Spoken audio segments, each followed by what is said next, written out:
Hey, everybody. So, welcome to, this is part two of A Fall from Grace. The last time, the last update, last video I posted on this was, July 22nd, I think.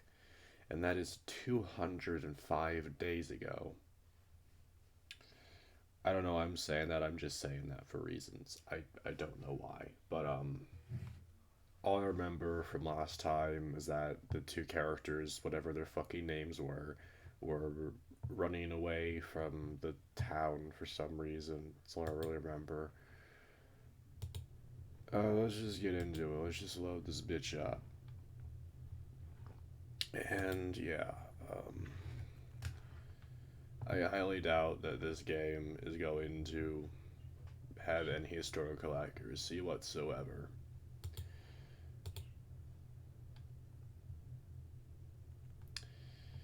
Alright, so, come on. Oh, I had to click. Of course I did. Um, Once again, the fact that this is actually an original background drawn by someone and not just a saturated picture is really impressive. Um, I guess it really just comes down to whether or not the writing is any good. The two friends set off early the next morning after a few hours' sleep.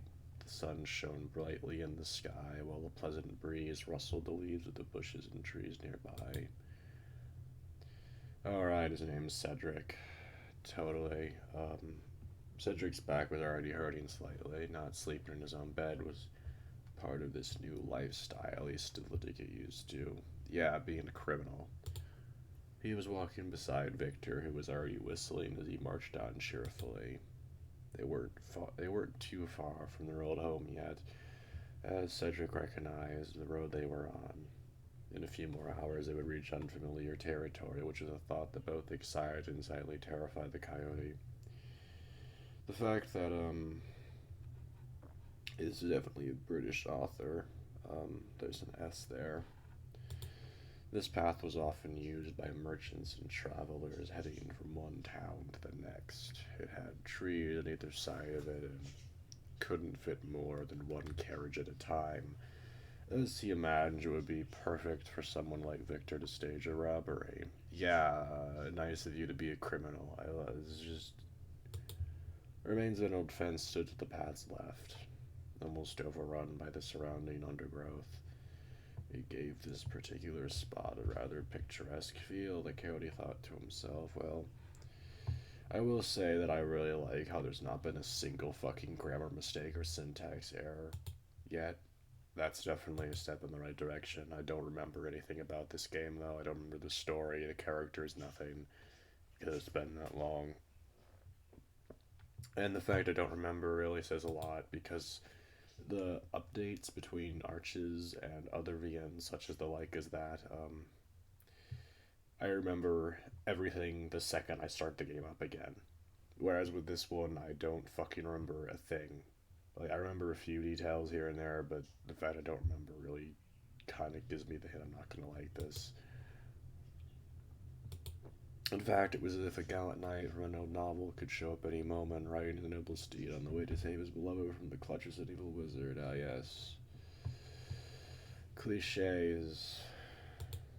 A sudden feeling of sadness filled Cedric as he realized Victor had missed out on many of those old books the coyote had enjoyed so much during his teenage years. He still had a lot to tell him about. Like, yeah, it's sad that he was, like, kicked out and shit, but resorting to privacy, criminal life is a bit much. Whatever. I shouldn't say anything. I don't remember the voice I gave this dude, but, um,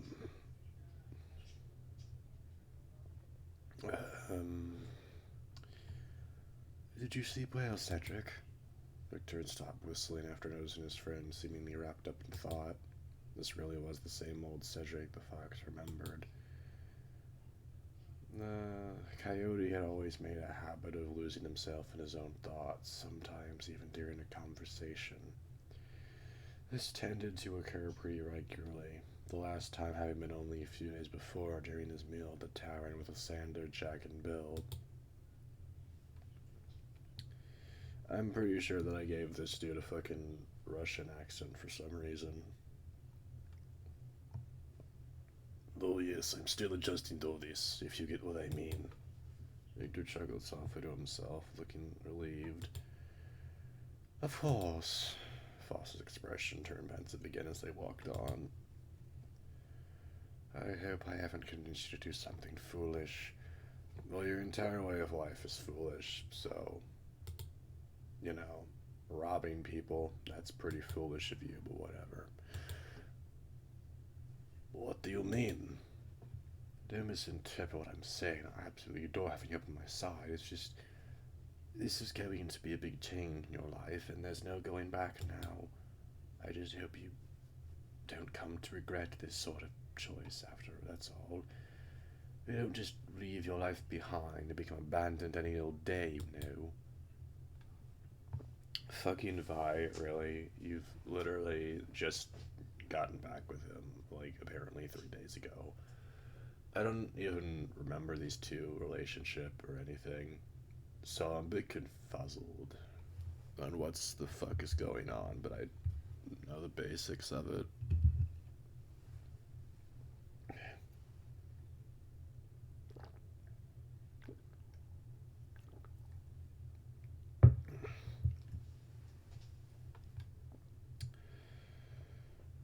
The fuck is great, whatever. Don't worry if I made up my mind. If anything goes wrong, it's not your fault at all. I was the one who needed to come with you. I trust you like no one else. That's a bad decision. You're a brave man, Cedric. Cedric smiles the other way. I am not. Come, come, have some pride and accept this compliment. It takes a lot of guts to do what you did yesterday. It's literally been a fucking day. Okay, then. Well, for me, it's been 205 days, so, you know. I don't think I've ever met some. That's not his voice. Fucking Christ. I don't think I've ever met someone quite like you. I must confess, I admire you very much indeed. Yeah, flatterer, we get it. Cedric just stopped himself from blushing. We're literally fucking 5 minutes in. And we're already doing silly, nonsense dialogue that doesn't advance the story. Victor notices a little faster and best I change the subject. I hope you're ready for more walking today. We still have a long way to go. You know I don't mind a good stroll. This is more than just a stroll, I'm afraid. Don't worry, I'll be fine, I promise. Can we get over this already? The fox smiled playfully. Are you sure those posh legs of yours can resist more than 1 day's journeying? Yes, the different sprites are cool though. I like that a lot. Oh boy. The half an hour later, they reached an usually narrow point in the path,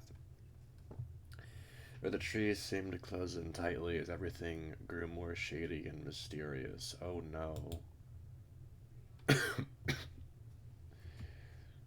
You know, it's been on my mind ever since we started walking this path. This would be a perfect spot for a robbery, wouldn't it? With a smile as he turned to look at his friend, placing a hand on his shoulder and pulling him in his direction. Well noticed, my dear. I see you have the keen eye of a highwayman. Cedric laughed. Hey, let go, you rascal. The short struggles, Cedric rushed his hand off his shoulder, but around his okay. We're literally fucking, let me go. We're basically 10 minutes in on. They're already doing this crap. You won't be getting rid of me that easily. Two of them came to a halt as observed their surroundings as Victor eventually let go of the coyote. Have you ever mugged someone here, Vi? This spot, not as far as I can remember. Yes, we're just casually discussing crime. Honestly, if I was gonna do a VN, I'd have the main character be absolutely abhorrent, because that's very rare. Because people don't like to be put in the shoes of an absolute piece of shit.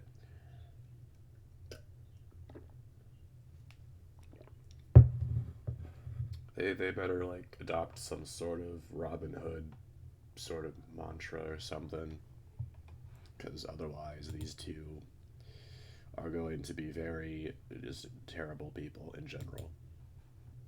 And even stealing from the rich is a bit much. Like, you don't know what's going on with them or anything, whatever. You're still far from town. It will take a while to get back from here on foot. Perhaps if I stole a horse from my victims, the plan could work better. Yes, I hadn't thought about that. Just one of the many things you have to consider in this. It's not a trade. It's a criminal life. You fucking idiot. I'm sorry to disappoint you, but I could tell you about a few of my best robberies instead, if you're interested. That is. Of course, I'm interested. We've got so much to say to each other. Victor gestured at a fallen tree trunk nearby, and they both sat down.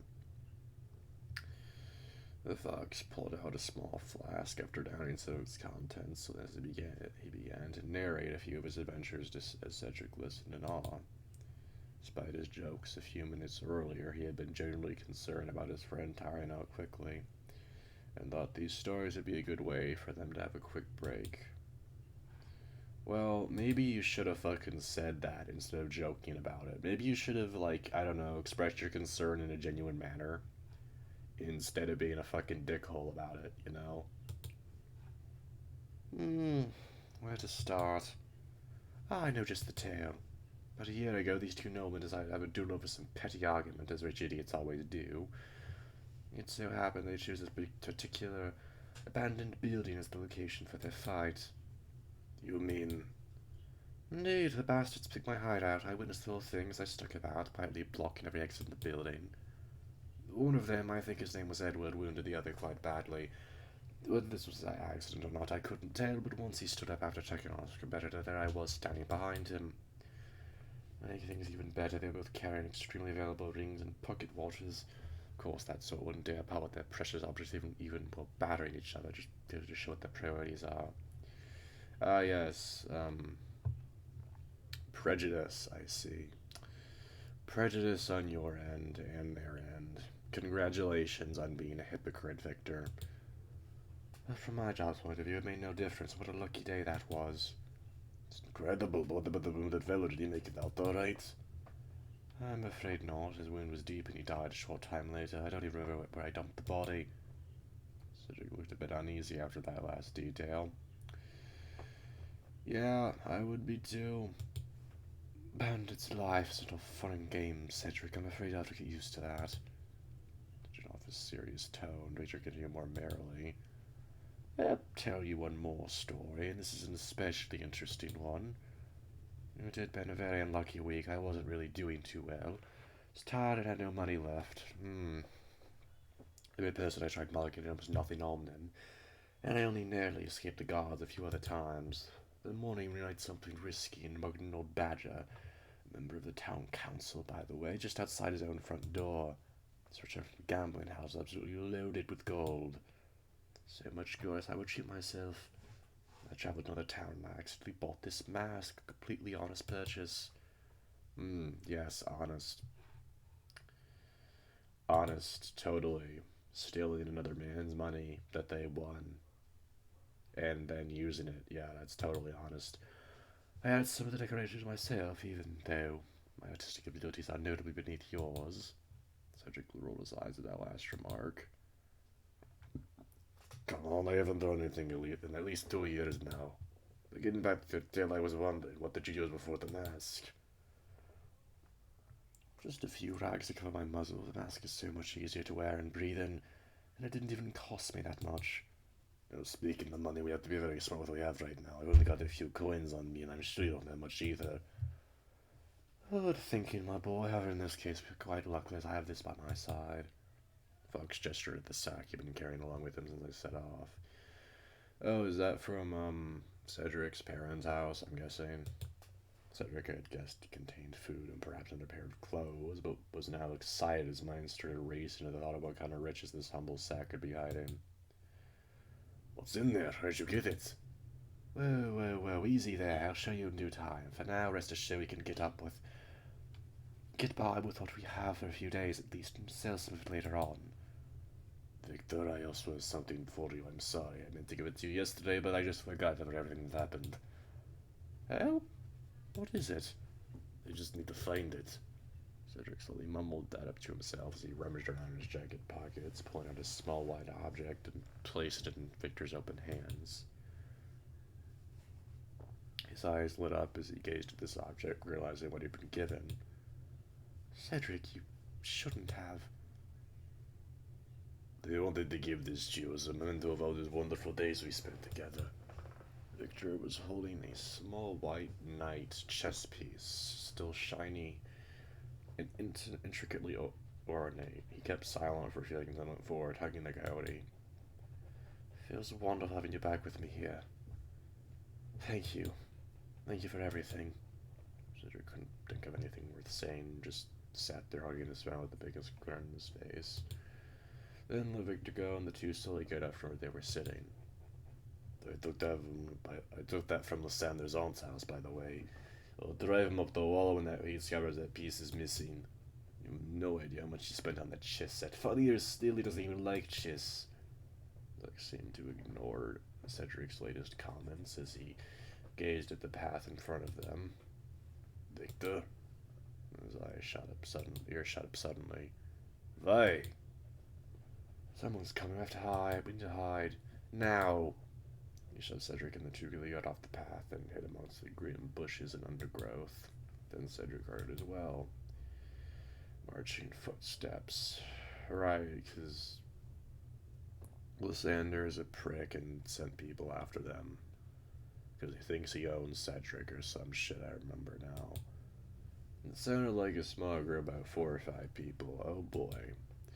They seemed to be quite well coordinated in their marching, and that could only mean one thing. Gods. Shh. Yeah, no shit.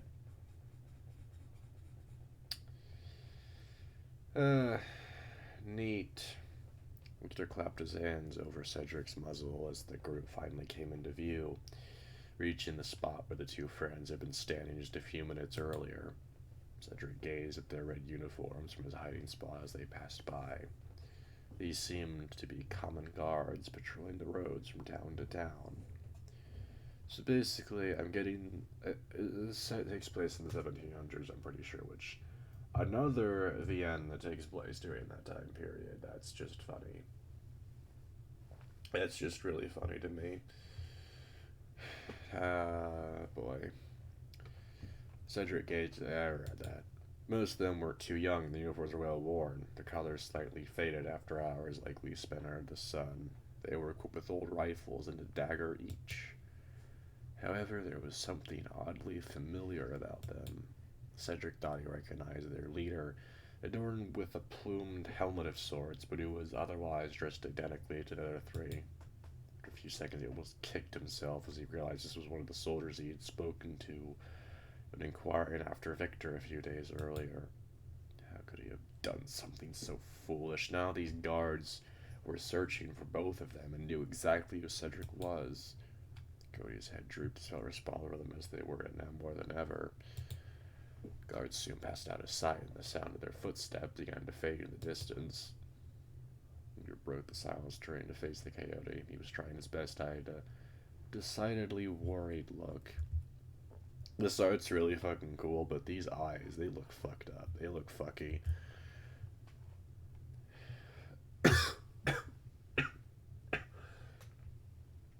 Victor, I read that.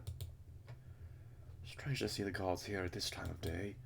I've been alerted to something. What do you think? Cedric tried to think of something to say, but all he could do was sit there in silence. Whatever the cause, all the more reason for us to hurry up and leave this place once and for all. Folks began to speak louder as they stood on their way back to the path. We need to be very careful from now on. I'd rather we slept somewhere safer tonight. We can't afford any big mistakes. Then, I don't know, walk out of the path so that they don't, whatever. Cedric wasn't quite sure what kind of place Victor was referring to, but seeing as the fox didn't elaborate, he thought he wouldn't bother him with more questions for the time being. To begin walking again, Cedric slowly following Victor down the overgrown path. That's pretty, I guess. A few hours had passed and the sun was beginning to set, everything turning a soft shade of orange. Two friends had been walking through it. What was beginning to seem like forever, and it was starting to show. Their pace had gradually slowed, and they were starting to grow hungry. Victor imagined Cedric wouldn't be able to walk much longer, and began looking around, searching for something in the peaceful evening landscape. Cedric had kept silence. They'd been set off after hiding from the guards. The fox hadn't thought much about this at first, beginning to wonder. Was he just fatigued after a long day's walk, or had the instant guards back at a deeper effect than he anticipated? Coyote, seemingly noticing his friend's gaze, suddenly broke silence. Look, there is something you should know. What's the matter? I noticed you've been very quiet since we set off again. Cedric gathered his courage as he gazed at the path beneath him. We've made this situation worse, I'm sorry. There came to a halt. He had not been expecting this at all. A slightly confused laughed as he tried to picture their best reply given the situation. Come now, Cedric, no need to beat yourself up like this. I mean that when I was searching for you a few days ago, I spoke to the leader of those guards. Victor didn't say anything, waiting for Cedric to finish his train of thought. I guess they know anything about you, and now they're out here searching for both of us, and damn well though I am such an idiot. Victor smiled. Cedric, it's alright. Told them about the mugging, the scrubby appearance, and everything. They were rather puzzled as to why I was searching for you. Luckily, for both our sakes, I didn't elaborate on that detail. That was the long and short of it. I'm sorry. It's fine, seriously. I can't say it was a smart thing to do, but they would have been looking for us anyway, with you disappearing and such. It just means I have a better lead than I had anticipated. Cedric was relieved to hear how well his friend had taken his confession of sorts, even though he still couldn't entirely shake off the feeling of guilt he'd been carrying that afternoon. Oh boy, it's still light out somehow. Must be getting brighter out. However, you shouldn't worry about yourself. You're known as an honest lad. They'd never suspect you to run off with a criminal in their wildest dreams. Fox chuckled. It's more like the imagine you've been kidnapped by the very bandit you've been searching for. Now that would make for a good story. Regardless of what they think, we're both in this mess together, which means we'll have to just deal with whatever comes our way. Yes, you're right. Thanks for understanding. Boy. Ooh. Oh boy, shoving. Uh-oh. Victor suddenly shoved the coyote, almost making him topple over. Hey! Cedric turned his around the boat, look in his face, and he see the fox burn, and he just grin. And that is for telling the gods. She burst out laughing, and Victor soon began to playfully chase Cedric like the two used to when they were kids. The old memories unlocked by games such as this were overwhelming. Then the fox's eyes lit up as he gazed toward the horizon. There's one at last. There's what? Cedric looked up to see what Victor was pointing at. The farmstead. I've been looking for one for a while now. Okay, so what? You're just gonna sneak in and hide in their farm or something? The coyote gazed at what Victor was pointing at. It was a small, lonely building surrounded by dimly lit fields. It had a cozy, lived-in look to it, the neatly kept vegetable patch displaying the care the owners had for this little farm. Cedric couldn't see any animals, only the distant sound of clucking reached his ears as he concluded these owners probably kept their chickens and geese around the other side of the building. To the left stood a barn made entirely out of wood, the thatched roof being the only exception, matching that of the main building. The two followed the path and quickly reached the old front gate. Cedric kept walking, but soon halted once he noticed Victor was standing at the gate. We can ask to sleep here for the night. Perhaps they even offer us something to eat. Cedric seemed hesitant. What makes you think so that they'd let us in? Are we supposed to be hiding anyway? Usually I'd say you're right, but today's different because I can count on you. Thanks to your clothes and demeanor, the two of us will look much more respectable and will pass as some simple travelers. They'll surely let us in. Bucks began walking towards the building, and Cedric followed at a distance, still slightly nervous. Come on, Cedric, will be perfectly safe. Chloe caught up with Victor, and they reached the main door at the same time. Cedric lifted his arm and knocked a few times. How's your arm, by the way? Is it better? Much better, thanks. I'll probably be good as new by tomorrow. The sound of footsteps approaching the door became audible as the two quickly began brushing some dirt off their clothes. Victor ran a hand through his fur, and Cedric lay in the sack with their clothes on the ground beside him. Whistling open door by the friendly figure of a farmer and a warm light emanating from the fireplace behind him. He was a goat, in his 50s by the look of it, rather muscular with an unsurprisingly long beard. He was dressed in simple, ragged clothes and was smoking an old pipe. He gazed at the two of them and smiled gently. Harold, why are you giving us a name for him? Good evening, young sirs. How can I help you? Oh, Jesus, that hurt my fucking throat. That doesn't usually happen. Victor spoke up before Cedric could say anything. Good evening to you, my good man. We've been traveling all day and are looking for a place where we can rest for the night.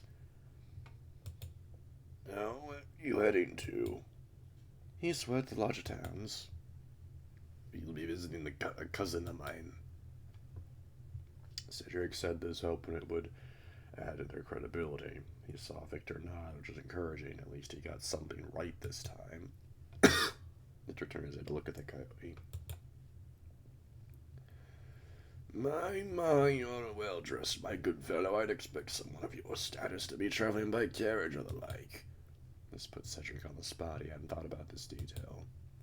Oh, Why, yes, of course. It's just we've been delayed somewhat. To jump in before they were able to say anything. This is a bit embarrassing, but our carriage was attacked by a group of bandits. We had to run for it, and I've had to continue our journey on foot. Really now, Agnes, come here. These young men have been attacked by some bandits earlier. Two heard a voice reply from what was in the kitchen with the sound of approaching footsteps. Bandits? Oh, for heaven's sake, I thought they'd finally left. Farmer's wife soon came into view. She was a collie, only slightly shorter than him, with fairly broad shoulders and a cheerful, matter-of-fact look about her. She was wearing a large apron and obviously been cooking as the others had been speaking.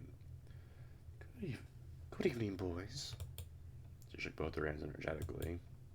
Mind if I call you that, do you? Cedric smiled. Not at all, ma'am. Call me Agnes. And my name's Harold.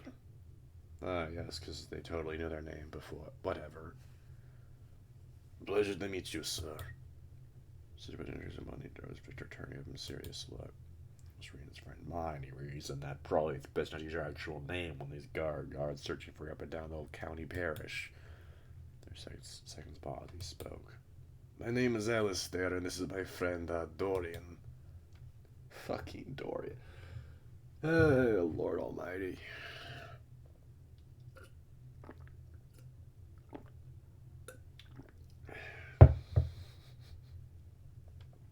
Cedric glanced back at his friend, who was now sporting a satisfied grin. Well, now that formality's out of the way, how about you join us for dinner? Of course, you come in and make yourselves comfortable. With that, the former walked back in the building, with Cedric and Victor both following suit. After passing the small entrance, they set foot in what was obviously the main room of the house. A wide old table was at the center, with a fireplace to their left and steamed windows to their right. A slightly crooked door was also visible and must have led to the kitchen, judging by the pleasant smell emanating from the room beyond. Harold gestured at a couple of the chairs lining the old table. Sit down and make yourselves at home. I'll fetch you something to drink. With that, both him and Agnes disappeared into the kitchen. Cedric and Victor sat down next to each other on the surprisingly comfy chairs. There was nothing on the table except a few old-lit candles, which gave the place an almost medieval look. As Cedric took in these picturesque surroundings, he heard his friend whisper, Good job, my boy. Turned to look at Victor. The fox's face was half lit up dramatically by the candlelight, almost resembling a Baroque painting. Cedric thought he'd never seen someone. Wow, okay. Good lord, keep it in your pants, buddy. Hey, pretty boy, you in there? Oh my fucking god. Victor gave a little laugh as he saw his friend looking at him with such intensity. Yes, sorry. Cody blushed a little as he started nervously tapping his fingers on the wooden surface. Harold soon reappeared holding a couple of mugs. Here you go, lads. I hope it's to your liking. I brewed this cider myself. Duo thanked him as they tasted their drinks. Cedric's eyes widened as he put down his mug after taking a sip. It's delicious. Thank you, thank you. Put it up on the table, leaning a little with his fingers crossed. Sorry about what happened to you two. We used to have whole heaps of trouble with bandits around here. But with the roads being as narrow as they are, in fact, there used to be talks of an entire gang hiding in the forest. Really? Cedric could tell Victor was amused by this, but was doing his best to hide it. Go shook his head. Oh, it used to be awful. Come to think of it, I did hear about these bandits myself a while back. Didn't they attack a wealthy lord somewhere nearby about a year ago? Yes, yes, indeed. 'Twas the nobleman and politician Lord Sanderson, as he was riding alone. Used to be a foolish, very foolish thing to do around here, I might add. Strip of his riches they did, and damn near cut his hands off. Why, those wretches even took his clothes. Sent back to town in rags. Good heavens. Good lord, that was the most British I've sounded yet. Jesus. Oh boy, it's been 30 minutes. It's been 31 minutes, I think. 31 minutes. So neat. Let me just check. Yeah, it's been 31 minutes. I was right. Victor was obviously enjoying himself, leaving Cedric to wonder if perhaps one of the bandits the farmer was speaking ill of was none other than the fox. But it's been a while since we heard about someone's carriage being attacked, so we assumed all the local rogues had left for some reason or another. But now that I think about it, Agnes told me she saw a group of guards pass by this morning. It might be connected to the thieves you encountered. Oh yes, we weren't far from the town. They caught word of the attack shortly after. But between you and me, there were no help whatsoever. Harold laughed. I can't say I don't share that sentiment, my boy. Sat back in his chair as he drank more of the cider. We're lucky you have found this place. You're very grateful for your hospitality. And we can repay you in any way. Nonsense. I'm sure you've lost enough to those scum as it is. We're very happy to have you as our guest. You can sleep in the barn, too, if you like. That would be perfect. Thank you so much, sir. Goat laughed heartily at his reply. Harold, please, I'm hardly a sir. 15 minutes Agnes appeared, holding some plates filled with steaming hot chicken, along with corn, beans, and a few other vegetables. Here you go, boys. I hope this food is to your liking. I'll help you with the other plates, my dear. The goat got up and walked back into the kitchen. Thanks, darling. They're all right, all on the cutlery. Don't break anything this time, Harold replied jokingly. When have I ever broken something? God fucking damn it, this game is such good art. Oh my god, it's the fucking blue china plates. Oh my Jesus Christ. My fucking grandparents have those all over their house. Like, I don't remember which, it was my dad's parents, yeah, that side. They had those all over their house. Well, mostly in their kitchen. Oh man. A few moments later, the four of them were all sitting at the table enjoying their meal.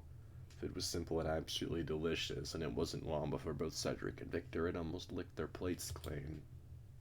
So how did the two of you meet, if you don't mind me asking?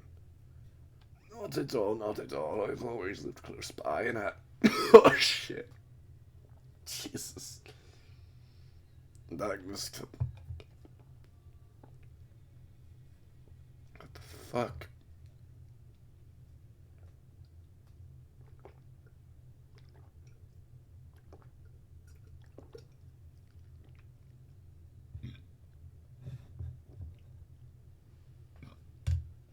Sorry.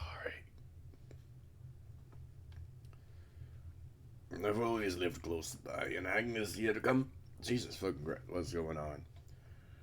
Down neighboring mines, we'd often see each other at markets, fairs, and the like. I always used to think he was the sweetest fella I'd ever set eyes on. Or at least made to believe she's a bit of Scottish, maybe. Harold chuckled a little. So after a few years he spoke of getting married, I waited longer than all my friends, something they'd often stick jabs at me about. I just wanted to be sure. There's no point in spending the rest of your life with somebody you don't care for. My parents didn't think much of him at first. That's an understatement. It didn't take long for his child to win him over, though. As for my parents, well, they were both dead by then, which means I'd gotten used to living alone and being self-sufficient. Do you two still love each other? Very much so. I always poke fun at Harry, but the truth is I adore him just as much as I did 15 years ago. Likewise, my darling. Definitely an interesting pair. I mean, jeez. Warm look the two gave each other was so full of love, Cedric almost felt his heart melt. He thought such people could only exist in fairy tales, yet here they were sitting right in front of him. Wished he too could live in such a picturesque location with a person he cared deeply for someday. Whilst thinking of this setting, an image of Victor, his face, came to mind almost automatically, and soon Cedric found that this thought couldn't escape his mind. Not that he minded that, in all honesty. Chances of something like that ever happening were very slim, and he knew that. Still good on your imagination run wild every so often, he thought. How about you, lads? You're still very young, of course. I bet you have. But is there anyone you fancy? I bet you both you lovely gents of your eye and some pretty beau from your town. Cedric suddenly felt a wave of anxiety hit him as he tried to think of how to answer that. Turned to face Victor, but the fox was evidently waiting for him to speak first. After a few incredibly long seconds, he replied rather quietly, "Though that's a complicated subject, I'm sure I fancied some people, but I don't think I've ever been serious." "Don't I know it? You still have your whole life ahead of you, my boy. No point in rushing into things. Take it from me." "And you'll be in the air of wealthy family means that most girls and how their eyes set on you. So you have a choice when the time comes." Cedric smiled with relief, having managed to give what the couple seemed to consider a satisfactory answer. Filled with some fresh confidence as he turned to face Victor. "What about you, Dorian?" Boy. Fox was looking slightly uncomfortable, although Cedric couldn't imagine why. "Well, I did fancy this girl from our town a few years ago. Her name was Elsie, and she was the prettiest fox I've ever set eyes on. We'd meet behind the tower on the town's outskirts every evening and talk about everything under the sun. I really loved her. I felt like I'd never met someone as wonderful as her before. But one day I finally moved away, and I was heartbroken. Well, you can't win them all, I suppose, but it took me a long time to get over it." Alice reached out to Victor's hand as both she and Harold felt touched by the fox's tail. "I'm so sorry to hear that, my dear, but don't worry. I'm sure you'll meet someone new eventually. There are many folks in this world after all." Victor Weibel must have been a tear from his eye. "Thank you. You're very sweet. I suppose you're right." Cedric sat there in silence and was dumbfounded. This last revelation had been an absolute gut punch. Hopes and dreams of living with Victor rapidly vanished before him. Of course the fox couldn't love him, just like most other men. He was attracted to girls. Stupid of him to think it might have been so in the first place. However, there was one thing that didn't make sense to Cedric. How come Victor, of all people, to figure out that Cody's parents thought the two had been lovers? Most people wouldn't even consider the two in the first place. The chance Victor might be attracted to an man. Whatever the case, Cedric realized he needed to have a proper conversation about this with him. No point carrying on this way when what was true and what wasn't. He had to be honest with his best friend. "Dorian, my dear fellow, I knew nothing of this. I'm so sorry to hear things that didn't work out for you." "It's all right, Alistair. It was a long time ago now." A light smile seemed to return to Victor's face as he gazed at Cedric with a warm and friendly look. "Why don't we drink to our loves, past, present, and future?" Go raised his pint, and the others did the same. "To love." What a fucking shitty toast. Cedric, Victor, and Agnes all replied. Reggie went by rather swiftly, and it wasn't long before Howard led the two friends in the bar and showed them where they could sleep for the night. The barn was way more spacious than it looked from the outside. Tidy and well kept, the tools were all in one corner. Large number of where logs were in piles elsewhere while the hay all about was neatly organized.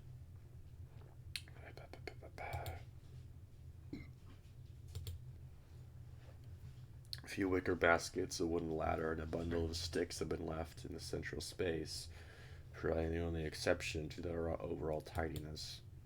Harold walked in, with Cedric and Victor following. He carried some blankets as well as a small lantern which gave a small and warm, flickering light, bestowing a magical atmosphere upon the barn's interior. As he came to a halt, he put the lantern down in the wooden box. Be careful with this, lad. Setting fire to the barn would be fun, but not ideal. Two laughed at this unexpected joke. Don't worry, Harold, your barn is safe with us. Joe gave him an almost naughty look. I hope so. Sleep well, and don't leave without saying goodbye to both of us come morning. Cedric smiled. Of course we won't. And with that, the girl walked out of the barn, leaving the two friends on their own. Cedric sat down in the hay and stretched his legs as Victor walked up to the box with a lantern on it. Cheeky devil, he's left us the bottles of cider we hadn't finished. Picked up one and had a drink while offering Cedric the other. Oh no, I'm fine. Come, my dear, let's have what we can. This thing was wonderful. Cedric rolled his eyes, took the bottle, had a sip. Don't you get too drunk, Vi. Don't worry, it takes more than one of these to get this fox drunk. You're right, though. They are absolutely lovely people. We've been very lucky, you see. I told you there was anything thanks to your looks and demeanor. You were spot on. Well, silence followed the two took on their surroundings. They felt a soft breeze come into the open barn door. Cedric knew he had to speak with Victor before they eventually fell asleep. It was now or never. Plucked up some courage alcohol had gifted him and spoke up. Hey, Victor, why don't we sit outside for a little? There's a lovely breeze out there. Of course, why not? This is like gorgeous art. Their proportions look a little off, but whatever. A few moments later, the two were sitting outdoors with their backs laid against some haystacks. Starry, unclouded sky was a truly beautiful sight to behold, and they both sat in silence for a few minutes, gazing at it in wonder. Cedric decided to stop procrastinating and begin this conversation. He took a deep breath and then spoke. Victor, I'm sorry to hear about that story you told earlier. I had no idea that you'd met someone you'd fallen for, and to hear him badly for you was heartbreaking. It's one of the many things we still don't know about each other, I suppose. I realize we have so much to catch up on. I tend to forget proper adults now. Indeed, we still have to tell each other. But we have time, don't worry. Sure, we're growing up at the same time, because like we're still kids. Still the same kids we were back then, if you know what I mean. You're right, just hearing you talk about that girl Elsie made me realize how we gotten older after all. I wonder what happened to her. I haven't the faintest idea. I don't even know what she looked like. It took a moment for what Victor had said to sink in, but the moment it did, Cedric turned his head suddenly to stare at the fox. What do you mean? I have no idea what she looked like, because I made that all up, silly. There was no Elsie in the first place. I knew it. Cedric sat there with his mouth open, completely speechless. Victor burst out laughing. Are you rogue? You me completely fooled. I must have put on a good performance then. Scoundrel, I could see tears running down your face there, Chief, earlier. Thank you. Took a while for her to stop chuckling, after which she spoke again with a more serious tone. The honest truth is that I'm like you, Cedric. I don't think I've ever met someone I've had proper feelings for. I see. We're both in the same boat after all.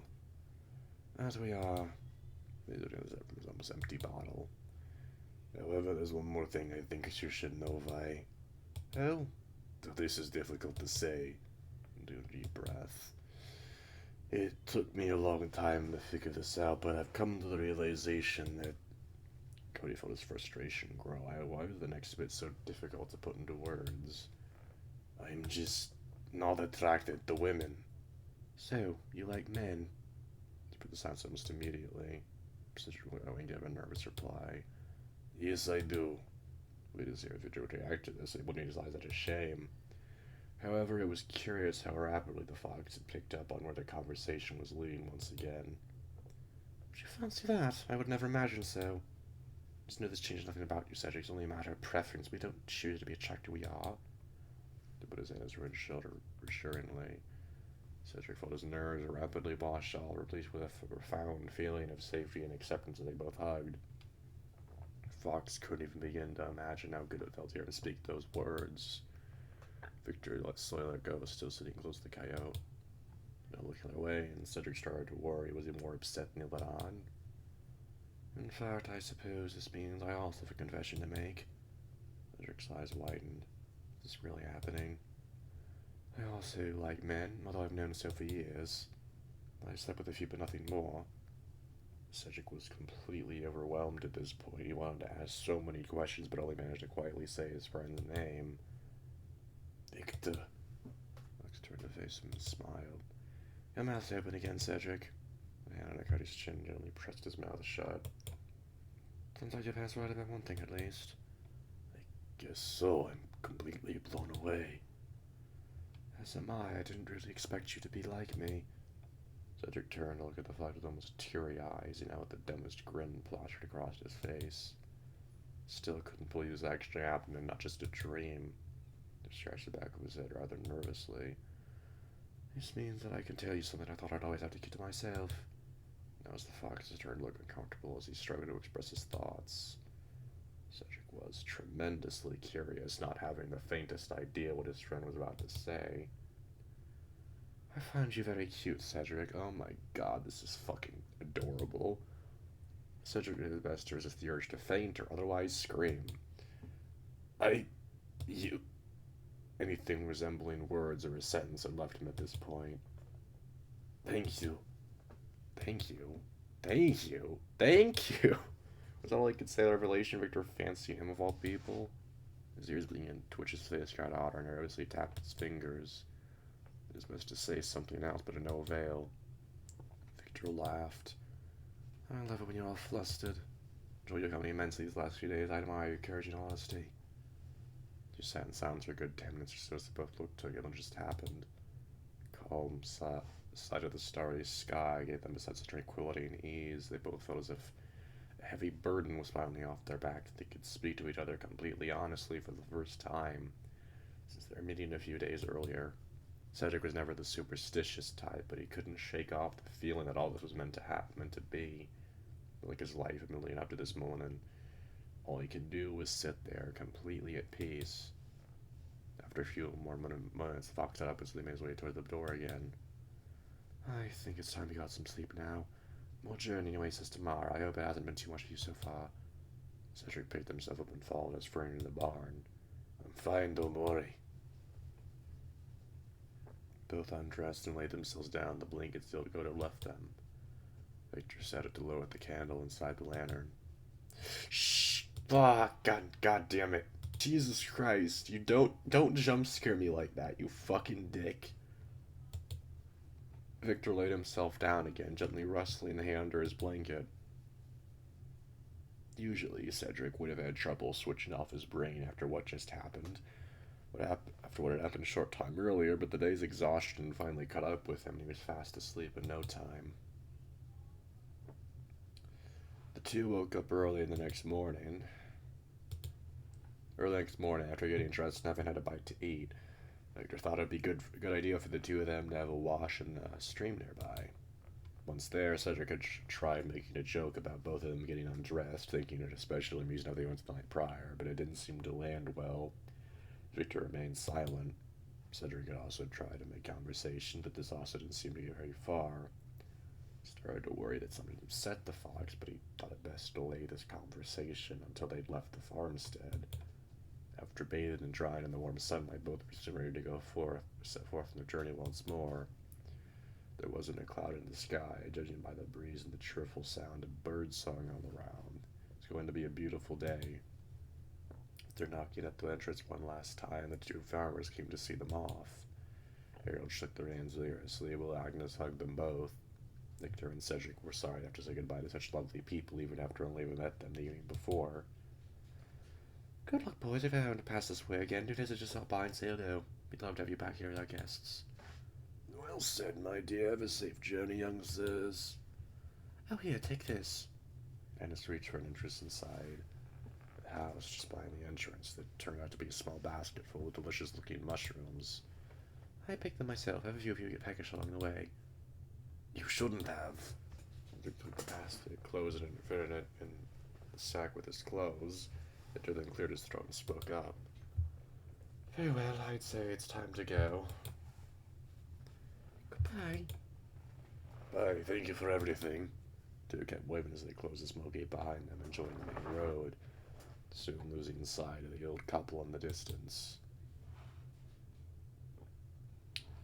An hour later, Cedric was already eagerly nibbling at some of the mushrooms Agnes had gifted them.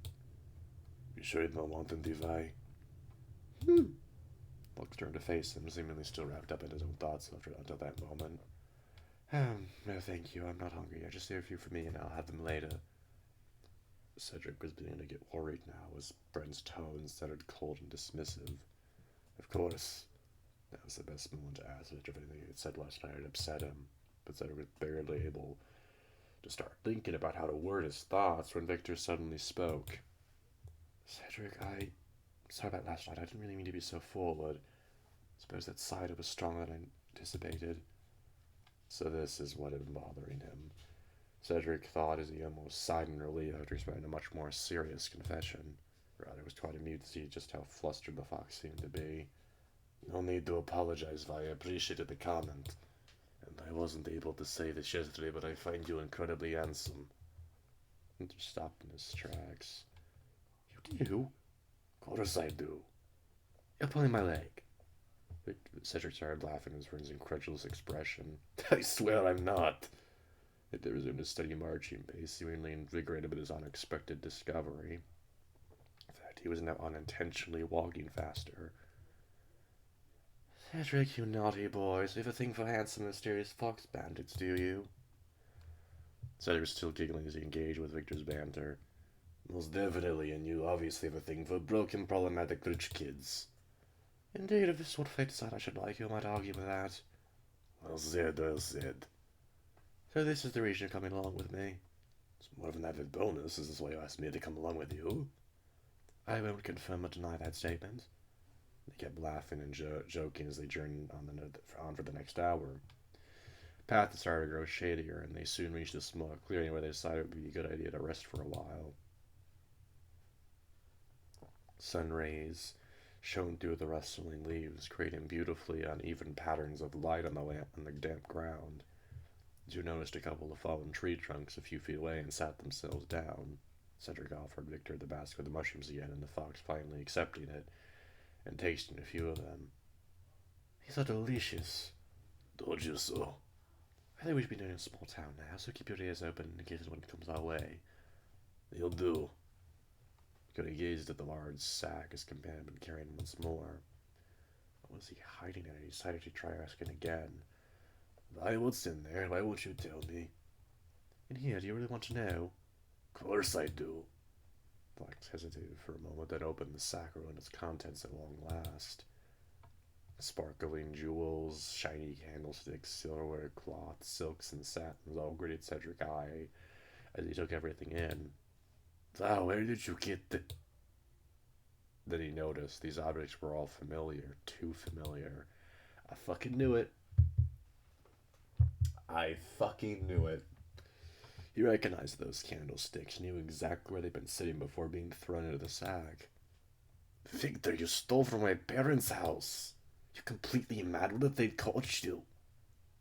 Hey, relax, I'm here, aren't I? Pull it off like a true master of the craft. I just thought it would serve them right for everything they did to us. Cedric crossed his arms, trying to repress his frustration. I don't disagree, but you need to be less reckless, and I don't know how to feel about all this.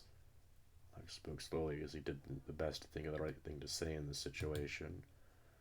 Look, I understand your concerns, but risk is a big part of this trade, whether you like it or not. These objects belong to scumbags who are behind us and we'll never see again. Those scumbags are still my parents, Vi. That brought the discussion to a grinding halt as Victor struggled to think of a retort.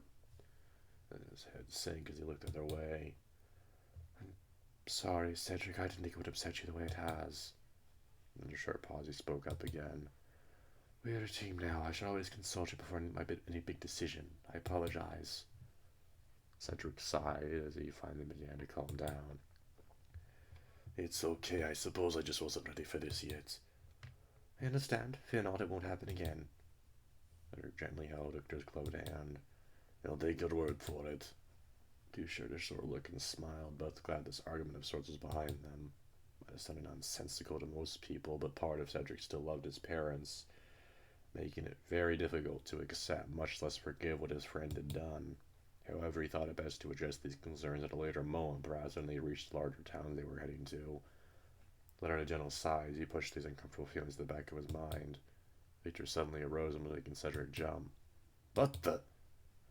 I can hear something. Someone's coming this way. Follow me. He almost got up from the wall they had been sitting on and quickly ran after his friends, sprinting towards some trees nearby. The town the fox had mentioned earlier was in full sight of the landscape beyond them. Then he saw it. A carriage was making its way along the road and heading in their direction. Seemed to be decorated and ornate, meaning this wasn't just anyone. This person had money and lots of it, judging by the sacks that had been sturdily fixed to the back of the carriage with some strong rope.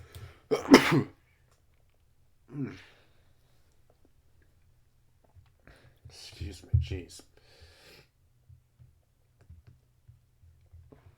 How long is this going to be? Cedric, this is going to be your first robbery. Cedric felt his heart begin to beat faster. This was all so sudden. He began anxiously tapping his right foot as sound faded and vision blurred all around him. All he could focus on was that small carriage in the distance.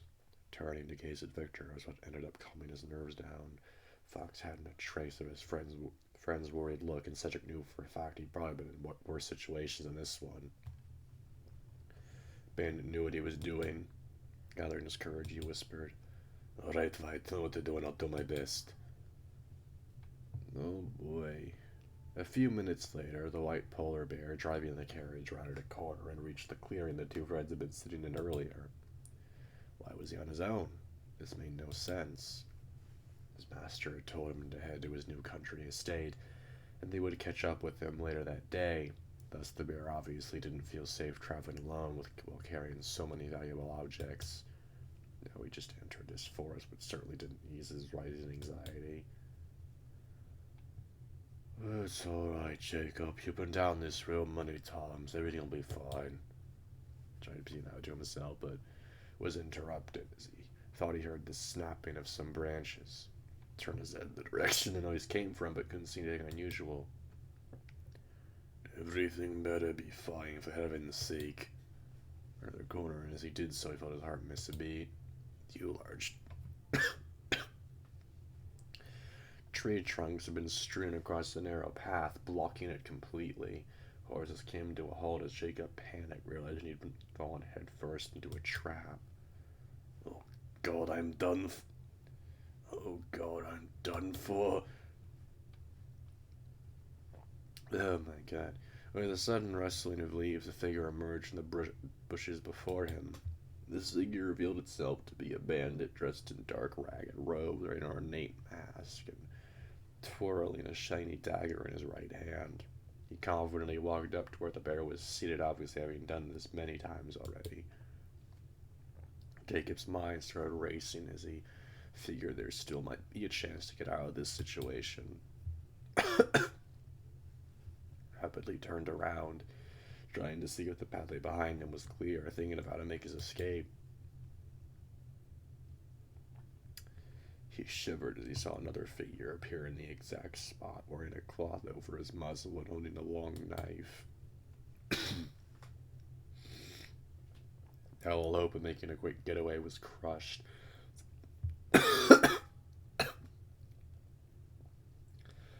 Bear stared blankly at the path where the second figure was standing. First bandit broke the tense silence. All right, chubby, get your ass off that seat. Yes. Clumsily jumped off the carriage and the bandit ran up to him, pressing the cold dagger to his throat. She just almost squealed. This was worse than any nightmare he'd ever had. Please don't kill me. Growls. He pressed his leather gloved hand over the bear's mouth. Shut your trap and we'll let you live. Then turned to his companion, already cutting the ropes that had been holding the sacks to the back of the vehicle. That's it, nice and easy. Now what have you got stored inside this beautiful carriage, chubby? Some gold, valuable antiques, and old documents and jewelry. Then he turned to his mate once more. Good boy, get in there and fetch everything you can, then take the horse while I tie this fool up. Others seemed to hesitate as he stood motionless. Come on, what are you waiting for? I can't, this feels so wrong. His tone grew more imposing as he obviously began to lose his temper. There's not the time for self-doubt. Get in there while we still have time. But the other didn't budge and even started taking a few steps back from where he'd been standing. Oh, what are you doing? Going down over the two roads, all three men became aware of a sudden sound of footsteps rapidly approaching. And some shadows came into view from the pathway behind the corner. Shadows of men with rifles. Guards, we need to leave now. Jacob took advantage of the confusion, digging his elbow into the captor's stomach and forcing him to lose his grip, and stumbled to the ground. They made a run for it, passing the other end. He was just rounded the corner and come into view. Oh boy. While Victor picked himself up as quickly as he could, Cedric looked around, trying to find the quickest escape.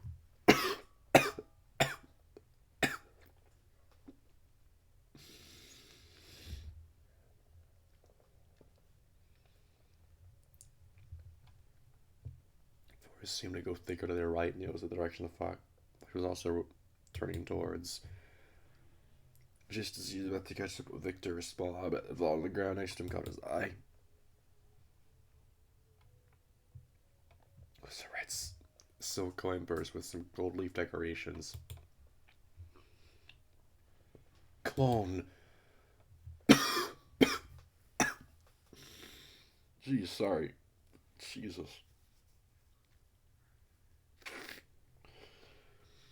He picked it up almost without thinking and ran to catch up with the fox. Oh, for fuck's sake. Guards of the army under fire in their direction. Victor grabbed Cedric's hand. This way! They ran as fast as they possibly could, so fast their feet almost didn't touch the ground. Fire, boy. Sound of gunshots rang out behind them as they rushed from the doors without looking back. Cedric was so overwhelmed, all he could think at that moment was where to put his feet to avoid falling over some rocks or roots along the way. They couldn't running for what seemed like an eternity until they couldn't hear anything except the calm rustling of the leaves above. Finally came to all. It took a good few minutes to catch their breath.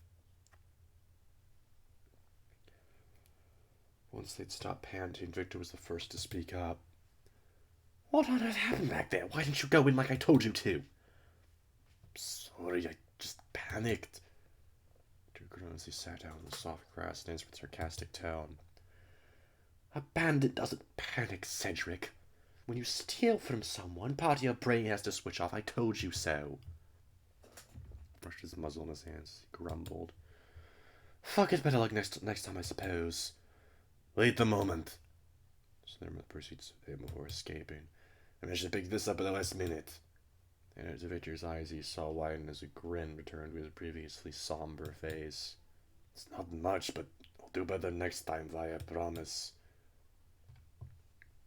He ran his head through Cedric's hair, ruffling it up affectionately.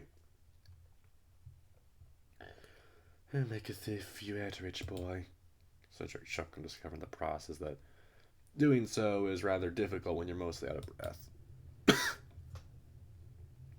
There's one thing I don't understand, though.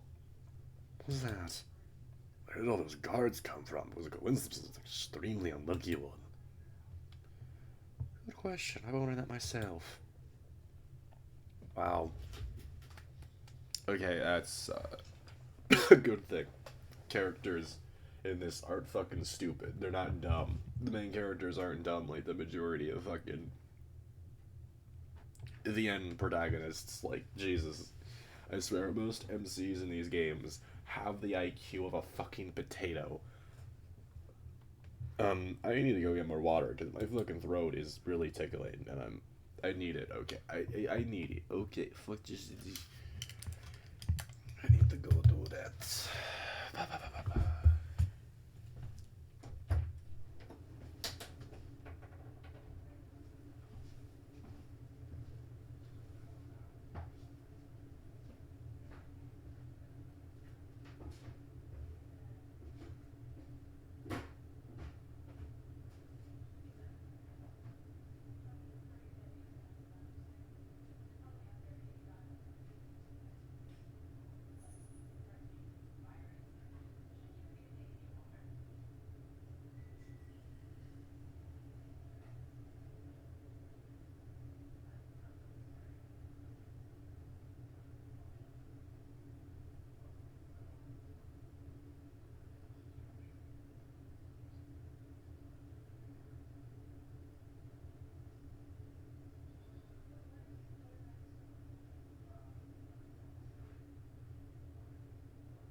What are you doing, cat? Get out.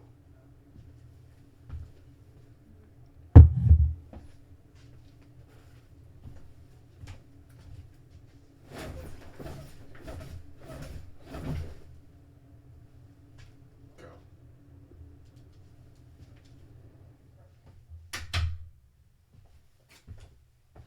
Stupid cat.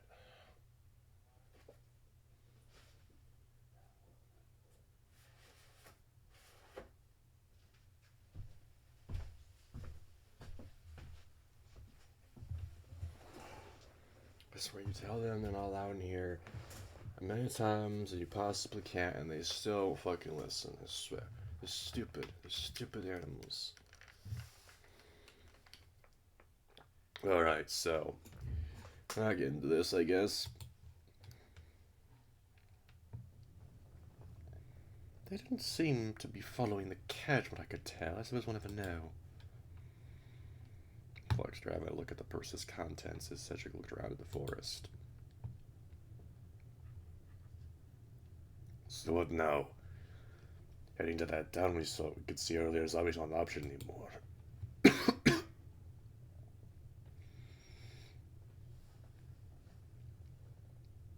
Correct.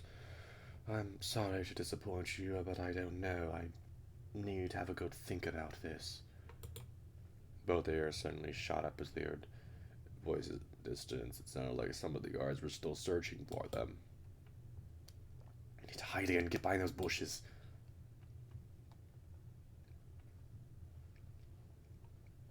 They scurried where Victor had been pointing at as they heard what sounded like two guards gradually getting closer.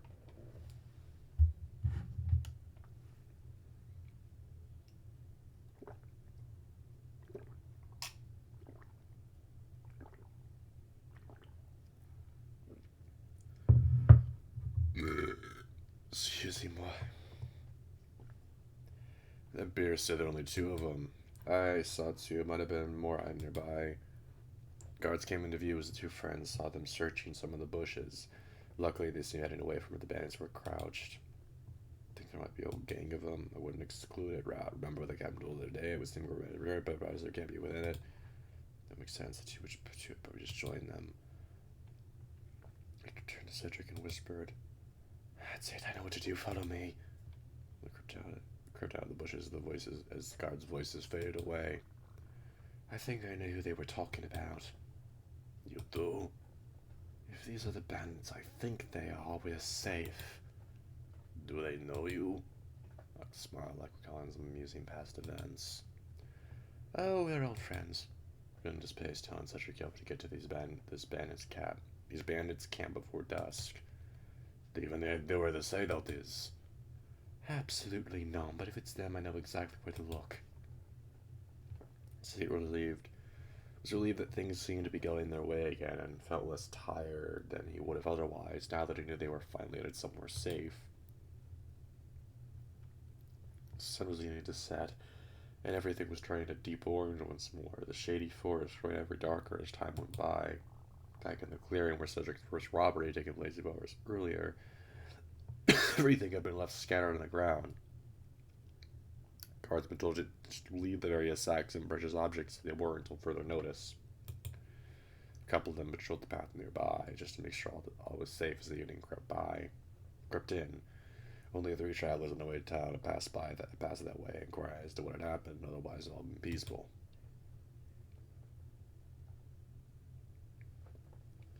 Two guards turned their heads as they heard this out. Someone approaching on horseback approaching. Spurs agreed with them, and as he smiled from their steed, told them they had been sent by the captain to have a look at the crime scene. It's fucking Lysander, isn't it? Guards saluted them and explained everything. It had been left exactly as it was when the attack occurred. The newcomer didn't bother to thank the two and headed straight for the carriage. After looking at the various objects, they opened one of the cars, obviously searching for something specific, but nothing inside seemed to satisfy them either.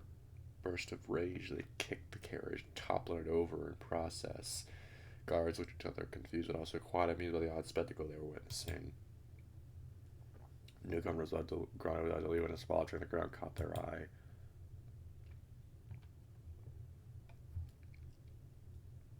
Rapidly kneeled down to pick up what turned out to be a small white chess piece. I was fucking right.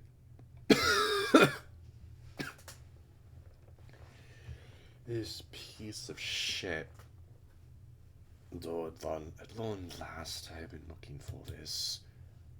Sandra felt a wave of satisfaction in him as he gazed intently at his latest catch, innumerable thoughts racing across Tomas' mind.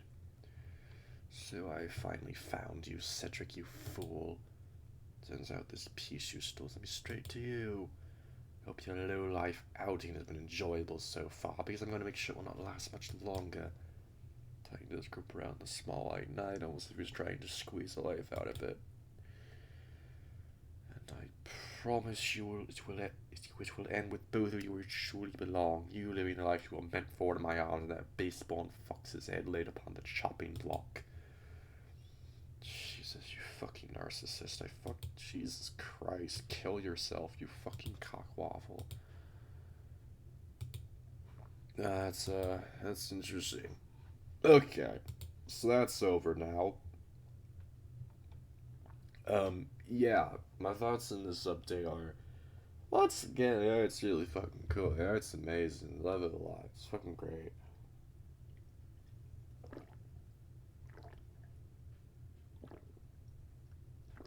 The writing is actually surprisingly mature. That shocks me. That really genuinely shocks me. Because I was expecting nothing but garbage, to be honest. Not really garbage, but I was expecting not to be interested. But it did interest me the entire time, and that I'm actually surprised about. Um, Characterization's really good. The two main people, Cedric and Victor, they're cool. They definitely got a lot of characterization going on. Yeah, that's about all I can say really. I just enjoyed doing this one. I guess I'll see you later or whatever. I'm the fuck off now. See ya.